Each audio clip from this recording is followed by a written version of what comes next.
Bab 895. Fendi menatap Adril dengan wajah dingin, lalu berujar, "Jangan bicara omong kosong. Kamu hanya kehilangan seorang wanita, tapi sudah mau membunuh orang. Apakah nyawa wanita-wanita itu sebanding dengan nyawa Pak Nando? Hari ini, meski aku membunuhmu, apa yang bisa dilakukan keluarga Juwana setelahnya?" Kata-katanya terdengar seperti ancaman, tetapi sebenarnya Fendi hanya ingin agar Adril segera pergi. Lagi pula, Adril sebelumnya bisa menahan beberapa serangan dari Master Puncak tingkat 8. Ini membuat Fendi ragu untuk bertarung dengannya. Dia tidak terlalu yakin bisa menang, jadi lebih memilih untuk menghindari pertempuran.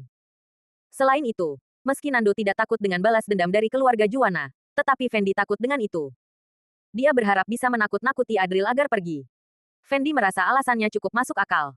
Menurut pandangannya, membunuh Nando hanya karena beberapa orang wanita terdengar sangat konyol. Namun, Adril justru menjawab dengan tindakan, bukan kata-kata. Boom! Tubuh Adril melesat seperti peluru yang keluar dari meriam, menyerang dengan kecepatan luar biasa. Kekuatan dahsyat yang dikeluarkan seakan-akan menerbangkan angin kencang di dalam ruangan. Semua botol minuman di atas meja terlempar oleh kekuatan ganas, pecah hingga berkeping-keping. Para pemuda kaya yang ada di sana dengan cepat mundur ketakutan. Nancy yang menyaksikan pertempuran ini, hanya bisa menghela napas. Dia melindungi Aurel sambil melangkah mundur. Pertarungan antara Master Puncak ini bukanlah sesuatu yang bisa mereka campuri. Di bawah kekuatan yang begitu mengerikan, Fendi segera menarik Nando, bergerak mundur dengan cepat. Dia meluncur seperti daun yang jatuh, menggunakan momentum Adril untuk menghindari serangannya. Ketika mereka mendarat dengan ringan di tanah, Fendi dan Nando tak terluka sama sekali. Namun, saat mereka melihat tempat di mana Fendi tadi berdiri, sudah ada lubang besar yang menembus lantai. Besi-besi yang patah terlihat menonjol keluar, memperlihatkan lantai di bawahnya. Melihat Adril yang melancarkan serangan mematikan, wajah Fendi menjadi sangat kelam. Dia segera mendorong Nando menjauh dengan kekuatan lembut. "Dasar nggak tahu diri!" teriak Fendi dengan marah. "Pak Nando, tunggulah sebentar, aku akan membunuhnya." Lanjut Fendi. Kemudian, dia menatap Adril dengan tangan di belakang punggungnya sambil mengancam. "Aku memberimu kesempatan karena menghormati keluarga Juwana. Apa kamu benar-benar berpikir aku nggak berani membunuhmu? Kau pikir aku bertindak hanya karena dilindungi oleh leluhur keluarga Juwana?" Jawab Adril dengan tenang. "Kalau bukan begitu, apa lagi?" Balas Fendi sambil mendengus marah. Dia melanjutkan. "Mereka hanya beberapa wanita rendahan seperti semut. Tanpa perlindungan dari leluhur keluarga Juwana, bagaimana bisa kamu berani bertindak seenaknya di sini?" Adril memandang mayat Mary dan wanita-wanita lainnya, lalu menatap Nando yang tampak sombong, serta Fendi yang ekspresinya tampak dingin. Tatapan Adril dipenuhi dengan sindiran. Lalu, dia berkata, "Di mata kalian, mereka hanyalah rakyat jelata yang bisa kalian permainkan sesuka hati. Membunuh mereka nggak akan membawa konsekuensi apa-apa bagi kalian. Wanita-wanita ini, kalau mati ya sudah. Bagi kalian, statusku bahkan jauh lebih tinggi daripada nyawa mereka. Aku nggak perlu bertindak demi orang-orang seperti mereka." Nando dengan sombong memandang Adril, lalu berkata dengan tegas, "Bukannya memang begitu?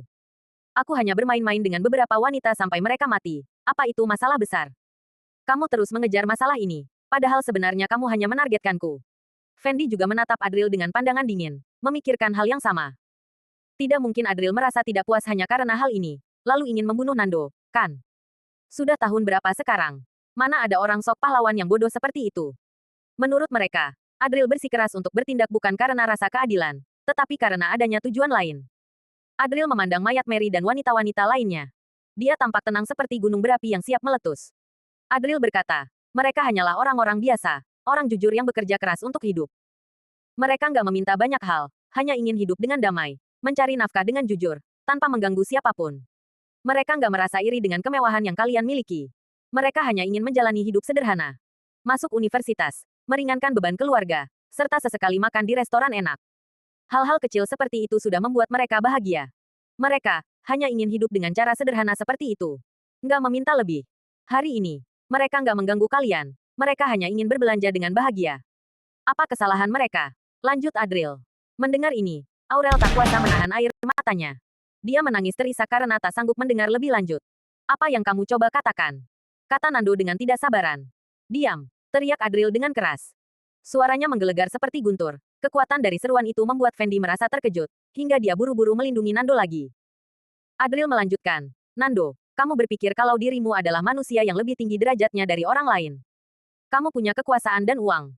Kamu adalah cucu kesayangan leluhur keluarga Forest, sehingga kamu bisa berbuat sesuka hati.